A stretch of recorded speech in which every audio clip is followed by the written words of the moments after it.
अस्सलाम वालेकुम दोस्तों, अॼु असां आहियूं गाजी शाह में। हिन वीडियो में असां तव्हांखे गाजी शाह जी मज़ार ॾेखारींदासीं ऐं ॿियो बि घणो कुझु। त हिन वीडियो खे आख़िर ताईं ज़रूरु ॾिसंदा। जेकॾहिं वीडियो पसंदि अचे त लाइक कमेंट्स ज़रूरु कंदा।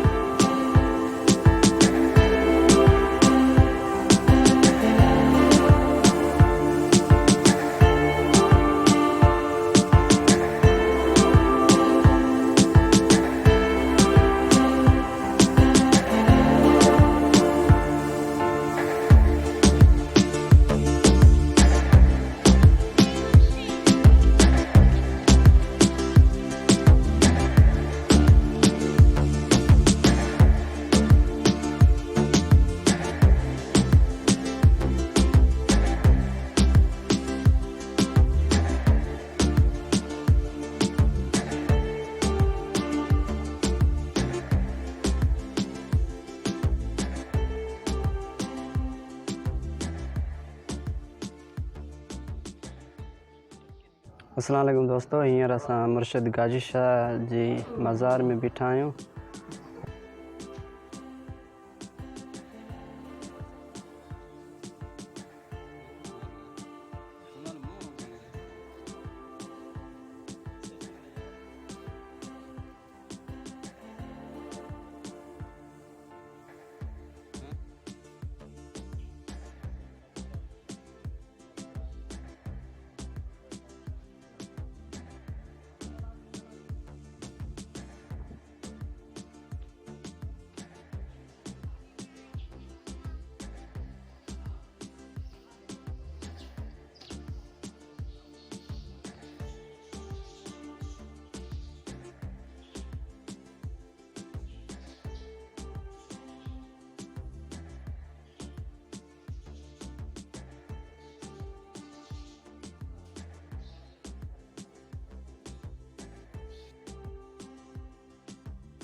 असां नदी तरफ़ वञी रहिया आहियूं जेका मज़ार खां तक़रीबन थोरो अॻिते आहे।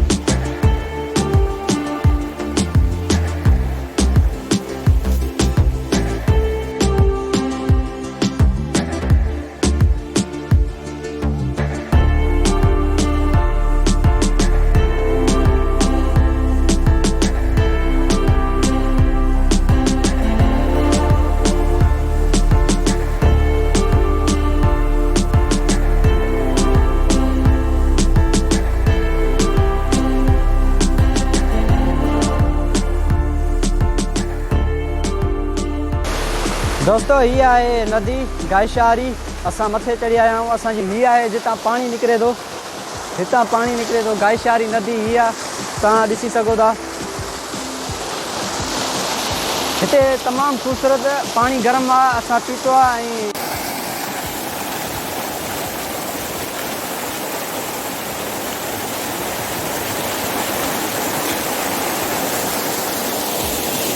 ऐं कीअं लॻो आहे त दोस्त तव्हां ॿुधाईंदव त तव्हांखे कीअं लॻो गाजी शाह किथां आया हो?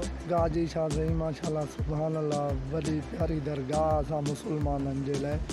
असां ज़िला रहीम यार ख़ान खां आया आहियूं, तहसील सादकाबाद खां। माना हर साल ईंदा आहियूं, 2005 खां ईंदा आहियूं। हर साल इन महीने में ईंदा आहियूं। माना भली दरगाह, सुठी दरगाह, ॾाढी मोहबत आहे सिंध में। सिंध सखावत जो हिकु वॾो घरु आहे। जेको उहो बि गाजी शाह जो घुमंदड़ आहे। ऐं चाचा तव्हां ॿुधायो तव्हां हिते कीअं आया हो ऐं किथां खां आया हो? पंजाब तो आया हूँ। पंजाब खां आया हो। तव्हांखे हितां ॾिसी कीअं थो? सुभान अल्लाह, रंग लगे पेन साईं, रंग रंगे पेन। सुभान अल्लाह, रंग लगे पेन साईं, मेहरबानी रंग लगे पेन साईं जो बाग आहे साईं जो। सुभान अल्लाह, रंग लगे पेन। छा तव्हां कुझु चवणु चाहींदव? असां भाऊ आया आहियूं पंजाब खां, ज़िला रहीमयार खान खां जी। असां हिते आया आहियूं घुमण फिरण जे लाइ। असां ईंदा आहियूं हर साल हिते। असां वटि आहिनि 30-40 माना 70 माण्हू आहे। 35 गाॾियूं आहिनि, साइकिल मोटरनि ते ईंदा आहियूं असां हर साल हिते। हाणे हिते आया आहियूं, साईं जो चश्मो आहे, इन जे करे वरी वेंदासीं ज़ियारत कंदासीं शाह गाजी जी। उन्हनि खां पोइ सेवण खां निकिरंदासीं वरी भेट शाह ते, उतां निकिरी करे पोइ पंजाब वापसी थींदो। कीअं ख़ुशगवार लॻे? हा, ख़ुशी बिल्कुलु। असां बि ख़ुशि थिया आहियूं। माहौल भलो आहे, पहाड़ियूं आहिनि, अच्छो माहौल आहे। हा, ये तो भली जा। हाँ, अल्लाह जो वली जो रंग आहे। हा, तमामु ख़ुशि। अल्लाह ताला बा तव्हांखे ख़ुशि रखे। माहौल भलो आहे, वॾासीं हिते ज़ियारतां कंदा। तव्हांखे हीअ असांजी वीडियो कीअं लॻी? जेकॾहिं पसंदि अचे त कमेंट ऐं लाइक ज़रूरु कंदा। उम्मीद त हीअ वीडियो तव्हांखे पसंदि आई हूंदी।